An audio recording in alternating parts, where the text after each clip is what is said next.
ఏ purpose కోసమైతే దేవుడు నన్ను తల్లి గర్భములో ఉండకమునిపై పిలిచాడో ఆ పర్పస్ కోసం నేను పరిగెడుతున్నానంటాడు. హల్లెలూయా. ఇక్కడున్న ప్రతి బిడ్డకి ఒక విలువైన మాట చెప్తున్నాను, వినండి. మిమ్మల్ని అందరినీ దేవుడు ఒక ప్రత్యేకమైన ఉద్దేశం చేతే దేవుడు రక్షించాడు, ఎన్నుకున్నాడు. ఏ ఉపయోగం లేకుండా నువ్వు ఇక్కడ కూర్చోలేదు. నీకంటూ ఒక ప్రత్యేకమైన బాధ్యత ఉంది, ప్రత్యేకమైన పని కూడా ఉంది. హల్లెలూయా.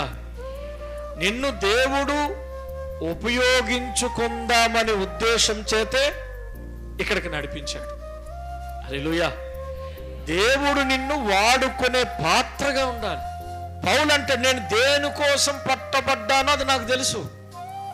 ఈరోజు చాలా